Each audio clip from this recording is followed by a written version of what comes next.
हे कमल नयन, ये तो घोर अन्याय हो रहा है। ये तो पशुता है। ये निर्ममता असहनीय है। जानता हूं महादेवी, जानता हूं, परंतु आप भी ये जान लीजिए महादेवी कि रावण के पतन की कहानी इसी रक्त से लिखी जाएगी।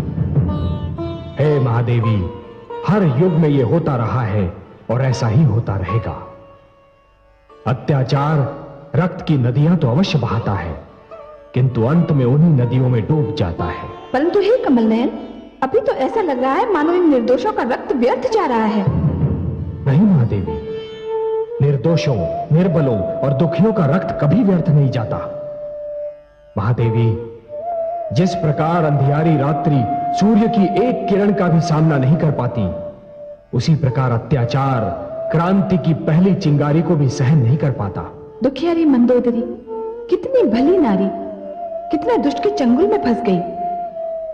महादेवी, कमल तो सदैव कीट में ही खिलता है ना, और मंदोदरी को इस क्रांति में एक बहुत महत्वपूर्ण भूमिका निभानी है। महादेवी, जिस क्रांति में नारी की भूमिका ना हो, वो क्रांति कभी सफल नहीं हो सकती। फिर वो क्रांति चाहे घर के भीतर हो या घर के बाहर। देखा कमल नयन, दुष्टों ने सारा रक्त राजा जनक के खेत में फेंक दिया। राजा जनक के राज्य में भयंकर अकाल पड़ने वाला है महादेवी। क्यों कमल नयन? महादेवी, मिथिला की उपजाऊ भूमि बंजर बन जाएगी, क्योंकि जिस भूमि पर निर्दोषों का रक्त छिड़का जाता है, वो भूमि कुछ भी उपजाने योग्य नहीं रहती। किंतु हे कमल नयन, ये तो घोर अन्याय है। अपराध कोई करे, दंड कोई भुगते। निर्दोषों का ये लहू रावण के अपराधों का फल है, और दंड भोगेंगे तो क्या रे राजा जनक और उनके किसान, जिनकी भूमि बंजर हो जाएगी। महादेवी, विधाता के हर कार्य के पीछे कोई ना कोई उद्देश्य अवश्य होता है। यह तो असंभव है कि रावण को उसके अपराधों का दंड ना मिले, और राजा जनक के राज्य में अकाल का पड़ना, यह भी किसी नई कथा का आरंभ सिद्ध होगा। कैसी कथा? अभी मैं इससे अधिक कुछ नहीं कह सकता महादेवी। हाँ, इतना अवश्य जानता हूं कि इस नई कथा की नायिका भी आप ही होंगी। मैं? कैसे? ये न पूछिए महादेवी। नहीं पूछूंगी। मैं जानती हूँ जिस कथा की नायिका मैं रहूंगी, उसके नायक तो आप ही होंगे, और जिस कथा के नायक आप होंगे, वो कथा मेरे लिए संसार की सुंदरतम कथा होगी। वास्तव में वो कथा बहुत सुंदर होगी महादेवी। उस कथा का एक छोर राजा जनक के राज्य में और दूसरा छोर राजा दशरथ के आंगन में होगा। परंतु हे कमल नयन, जिन दो राजाओं के नाम आपने लिए, वो दोनों तो संतानहीन हैं। महादेवी, उन दोनों की संतानहीनता ही तो इस कथा का रहस्य होगा। हे कमल नयन, मिथिला नरेश जनक ने कितना सुंदर और कितना अनुपम निर्णय लिया है। इस संकट की घड़ी में वो अपनी किसान प्रजा की भांति खेत में हल चलाएंगे। उनका ये निर्णय सुनकर मेरा हृदय प्रसन्नता से झूम उठा है। हे महादेवी, और आपको इतना प्रसन्न देखकर मुझे जो प्रसन्नता हो रही है, उसका वर्णन मैं शब्दों में नहीं कर सकता। महादेवी, राजा वही है जो स्वयं को प्रजा के सुख दुख का भागीदार समझे। वो राजा ही क्या, जो स्वयं को प्रजा से दूर रखकर अपने राजभवन के ऐश्वर्य का बंदी हो जाए, स्वयं अपने सुखी संसार में इतना मग्न हो जाए कि उसे यह पता ही न हो कि प्रजा पर क्या बीत रही है, प्रजा कैसे जी रही है। हे महादेवी, जो राजा संकट की घड़ियों में प्रजा के कंधे से कंधा मिलाकर खड़ा नहीं हो सकता, वो राजा कहलाने योग्य ही नहीं है। और मुझे इसलिए और भी प्रसन्नता हो रही है कि जनक ने किसान के महत्व को पहचाना। यदि ईश्वर जन्मदाता है तो किसान अन्नदाता है। वो धरती को अपने लहू से सींचकर मानव को जीवित रहने का साधन प्रदान करता है। सर्वथा सत्य है महादेवी। किसान धरती पर ईश्वर का सहायक होता है, परंतु इससे भी बड़ा एक सत्य और है महादेवी, कि एक राजा तो केवल अपनी प्रजा का पालक होता है, परंतु एक किसान सारी मानवता का पालक होता है। इसलिए हे महादेवी, राजा जनक का हल थामना उनका गौरव कम नहीं करता, बल्कि उसमें और भी वृद्धि करता है। हे कमल नयन, मेरे मन में राजा जनक के प्रति अपार स्नेह और आदर भाव का सागर उमड़ने लगा है। न जाने इसका क्या कारण है। महादेवी, कारण के बिना किसी रहस्य का अस्तित्व संभव ही नहीं है। जिस प्रकार बादल के बिना बरखा नहीं हो सकती, अग्नि के बिना धुआं नहीं हो सकता, उसी प्रकार कारण के बिना कोई रहस्य जन्म ही नहीं ले सकता महादेवी। हाँ, इतना अवश्य है कि रहस्य वही अति सुंदर होता है जिसका कारण तुरंत समझ में ना आए। हे जगदीश, हे श्रीहरि, आप तो कारणों के कारण हैं, रहस्यों के रहस्य। मैं बहुत व्याकुल हो उठी हूँ। आप ही बताइए ना, इस रहस्य का क्या कारण है? आप कथा प्रारंभ होने से पहले ही उसका अंत जानना चाहती हैं महादेवी? महादेवी, व्याकुल न हो, कारण अतिशीघ्र आपके समझ में आ जाएगा। आप तो बस जनक की मिथिला नगरी पर अपनी दृष्टि जमाए रखिए और मुझे यह देखने दीजिए कि दशरथ की अयोध्या नगरी में क्या हो रहा है। हे कमल नयन, आपके प्रिय देवर्षि बड़ी लगन से आपका तप कर रहे हैं। हाँ महादेवी, देवर्षि मुझे धरती पर बुलाना चाहते हैं। तो क्या आप नहीं जाएंगे? जाऊंगा तो अवश्य, जाना पड़ेगा महादेवी, परंतु मुझे एक चिंता हो रही है। किस बात की चिंता देवेश्वर? चिंता यह है महादेवी कि कहीं देवराज इंद्र इसका उल्टा अर्थ न निकाल लें। देवराज की आपने भली चलाई। वे तब से इतना भयभीत रहते हैं कि मानो तब का आविष्कार ही उनका विरोध करने के लिए हुआ हो।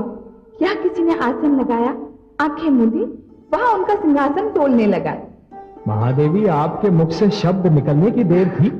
वो देखिए, उनका आसन डोले ना डोले, उनका निश्चय अवश्य डोलने लगा है। नारायण नारायण।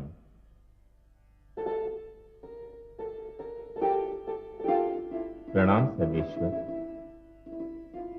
प्रणाम माते। बहुत दिनों से आप दोनों के दर्शन नहीं हुए थे, तो ऐसा प्रतीत हो रहा था जैसे जीवन में कुछ घट सा गया हो, तो नेत्रों की प्यास बुझाने आ गए। आप दोनों के दर्शन हो गए, मेरी तृप्ति हो गई। देवर्षि, हमारे भी अहोभाग्य कि आप पधारे हैं। क्या बात है देवर्षि, आज तो आपका मुख कमल पुष्प की भांति खिल रहा है। लगता है कोई महान अभियान सफल करके लौटे हैं। आपकी इसी बात पर तो मैं आपका दास बन गया हूं माते। आप मेरा मुख देखकर ही मेरे मन की बात भांप लेती हैं।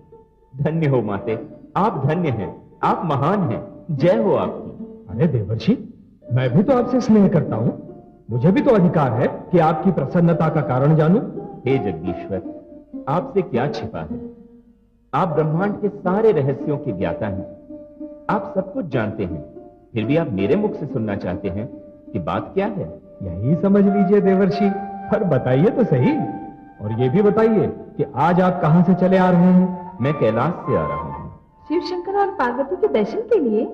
हाँ, उनके दर्शन करने को भी और उनसे वह बात कहने भी जो मैं आपको बताने आया हूं। अब आप बताइए भी, हमारी व्याकुलता और न बढ़ाइए। माते, सर्वेश्वर, मैंने उसे जीत लिया जिसे शिव शंभु भी न जीत पाए। किसे जीत लिया आपने? माते, मैंने कामदेव को जीत लिया।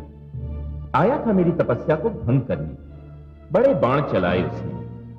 मैंने भी आंखें खोलकर उसे ऐसी फटकार सुनाई कि अपने बाण संभालकर भागते ही बना।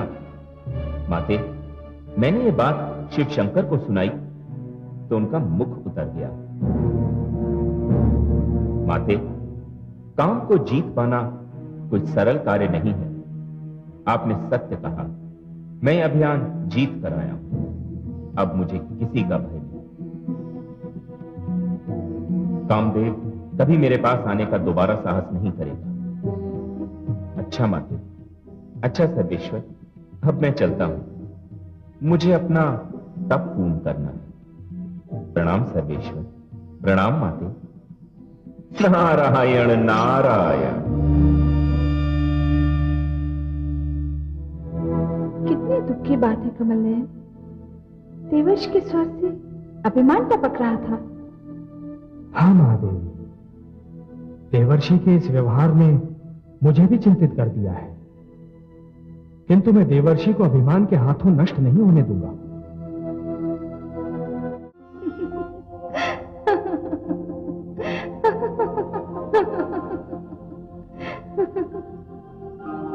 हुआ महादेवी? ऐसा क्या देख लिया आपने जो आप अपनी हंसी को रोक नहीं पा रही हैं? अपने देवर्षि को देखकर हंसी आ रही है। क्यों? क्या हुआ? बड़े ऊंचे स्वर में बोलकर गए थे कि उन्होंने काम पर विजय पा ली है। कामदेव के जिस बाण ने भोलेनाथ को घायल कर दिया था, उसका उन पर कोई प्रभाव नहीं हुआ। पर विश्व मोहिनी के नेत्रों के पहले ही बाण से हमारे देवर्षि धराशायी हो गए। सारे बड़े बड़े बोल धरे के धरे रह गए। महादेवी, अभी तो खेल आरंभ हुआ है, आगे आगे देखिए क्या घटित होता है। परंतु हे कमलनयन, एक रहस्य मेरी समझ में नहीं आया। विश्व मोहिनी तो वही वेदवती है ना, जिस पर दुष्ट रावण की कुदृष्टि पड़ी थी और उसने उसका सतीत्व भंग करना चाहा था। ये कैसा रहस्य है? महादेवी, मैं आपको उस दिन का संपूर्ण वृत्तांत बताता हूं। रावण जो करना चाह रहा था वो कर नहीं सका, क्योंकि मैंने उसके अपवित्र निश्चय को विफल कर दिया था। महादेवी, वेदवती ने मुझे पुकारा था और मैंने स्वयं अग्निदेव को भेजकर उसकी सहायता की। महादेवी, यदि स्त्री में साहस हो तो वो मर सकती है, परंतु किसी पापी के समक्ष आत्मसमर्पण कदापि नहीं कर सकती। वेदवती ने भी यही किया। विश्व मोहिनी वेदवती का दूसरा जन्म है महादेवी। नारायण नारायण। अरे देवर्षि, आइए ना, आइए ब्रह्मचारी नारद। नारायण, मुझे आपकी सहायता चाहिए। मेरी सहायता देवर्षि? बताइए। नारायण, शीलनगर के राजा शीलनिधि की सुंदर कन्या विश्व मोहिनी का स्वयंवर होने वाला है। तो क्या हुआ देवर्षि? किसी कन्या की सुंदरता और स्वयंवर से आपको क्या लेना देना? आप तो काम को जीत चुके हैं ना। मुझे और लज्जित न कीजिए माते। सत्य तो यह है कि जब से मैंने विश्व मोहिनी को देखा है, मेरे मन में उससे विवाह करने की प्रबल इच्छा जागृत होती है। देवर्षि, विवाह की इच्छा तो प्रकृति की सुंदर देन है, परंतु आप इतने व्याकुल क्यों हैं देवर्षि? आप ही ने तो कहा अभी कि विश्व मोहिनी का स्वयंवर होने वाला है। हाँ नीलकांत। तो फिर जाइए, स्वयंवर में भाग लीजिए। भला कौन है जो आपके आगे ठहर सके देवर्षि? और आपके होते हुए विश्व मोहिनी किसी और के गले में वरमाला डाले, ये कभी हो सकता है? यही तो भय है जगदीश्वर। विश्व मोहिनी के स्वयंवर में एक से बढ़कर एक सजीले नवयुवक और राजकुमार आएंगे, जिनकी वेशभूषा और सजधज निराली होगी। हे नारायण, उन राजकुमारों और नवयुवकों के सामने मैं सीधा साधा रूखा फीका सन्यासी कहां टिक पाऊंगा? अपने इन वस्त्रों और इस रूखे फीके रूप को देखकर तो मैं तो विश्व मोहिनी की दृष्टि में ही नहीं आ पाऊंगा।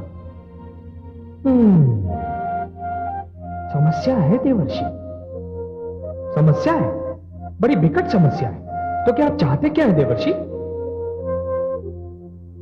हे सर्वेश्वर, मैं चाहता हूं कि मेरा कल्याण हो जाए। मेरे इस रूप को आप इतना अद्भुत बना दीजिए कि जो भी मुझे देखे बस देखता ही रह जाए। आप चिंता न करें देवर्षि, आपकी मनोकामना अवश्य पूर्ण होगी। मैं वही करूंगा जिसमें आपका कल्याण हो। कल्याणमस्तु। मुझे आज्ञा दें प्रभु। नारायण नारायण। कमलनयन, अब आप क्या करेंगे? वही करूंगा जो देवर्षि चाहते हैं।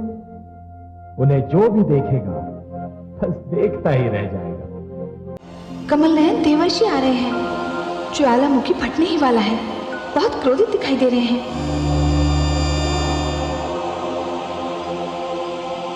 ये आपने अच्छा नहीं किया लक्ष्मी नारायण। मेरी जग हंसाई करवाकर आपने अच्छा नहीं किया। मैं आपको श्राप दे रहा हूं कि आप मानव योनि में जन्म लेंगे, अपनी प्रियतमा जीवन संगिनी के वियोग को झेलेंगे और मुझे जो रूप देकर आपने मेरी जग हंसाई करवाई है, उसी रूप को रखने वाले लोगों से आपको सहयोग और सहायता की भीख मांगनी होगी।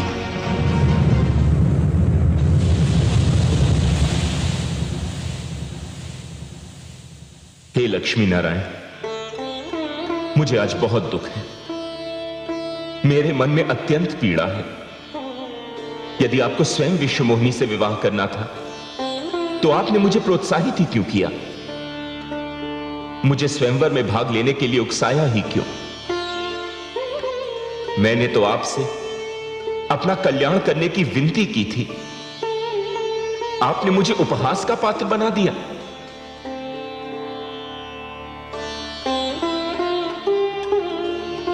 माते, माते, आप कुछ कह क्यों नहीं रही हैं? अपने पुत्र के अपमान पर आप कुछ बोल क्यों नहीं रही हैं माते? हे कमल नयन, देवर्षि के प्रश्नों का उत्तर दीजिए। मुझसे इनका दुख देखा नहीं जाता, ये मुझे अत्यंत प्रिय है। देवर्षि, आपने 2 प्रश्नों का उत्तर चाहा है। पहला यह कि मैंने आपको विश्व मोहिनी के स्वयंवर में भाग लेने के लिए प्रोत्साहित क्यों किया, और दूसरा ये कि आपको वानर रूप देकर मैंने आपका उपहास क्यों करवाया। हां नारायण, और मुझे अपने इन 2 प्रश्नों का उत्तर यहीं और अभी चाहिए। निस्संदेह देवर्षि, जहां तक आपको स्वयंवर में भाग लेने के लिए प्रोत्साहित करने का संबंध है, तो मैं आप पर यह सत्य प्रकट करना चाहता था देवर्षि कि आपकी उस घोषणा के उपरांत भी कि आपने काम को जीत लिया है, आप काम को जीत नहीं पाए। देवर्षि, यदि आपने काम को जीत लिया होता तो विश्व मोहिनी को देखने के उपरांत आप उस पर आसक्त न हुए होते, अपना आपा न खो बैठते। हे देवर्षि, धरती पर जो कुछ हुआ वो तो केवल मेरी लीला थी, सर्वत्र माया का खेल था। लीला थी, खेल था, माया थी? मैं समझा नहीं नारायण। हाँ देवर्षि, वेदवती आपके नारायण की भक्त थी, इन्हें पाना चाहती थी, परंतु रावण की दुष्टता के कारण उसके जीवन का अंत हुआ। तब उसने विश्व मोहिनी बनकर अपने आराध्य विष्णु को पा लिया।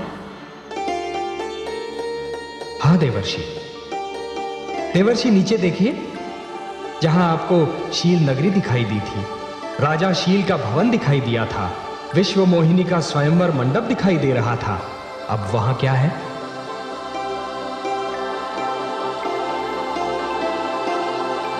किंतु हे लक्ष्मी नारायण, मुझे वानर रूप देकर मेरा उपहास करने की क्या आवश्यकता थी?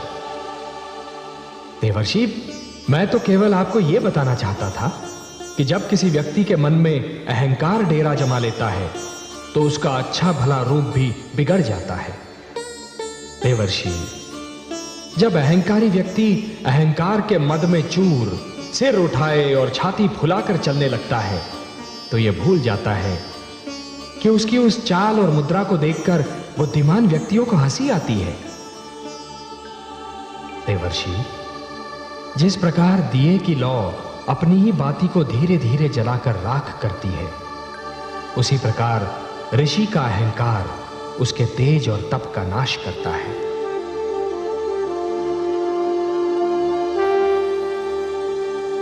हे ब्रह्मापुत्र, मैं आपके तेज और तप को अहंकार की अग्नि से बचाना चाहता था, वो आपका उपहास नहीं था।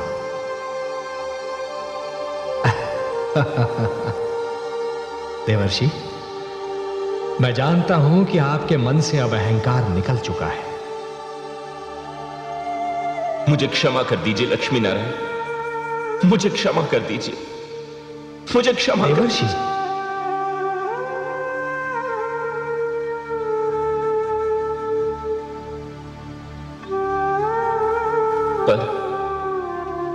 पर यह तो बहुत बुरा हुआ।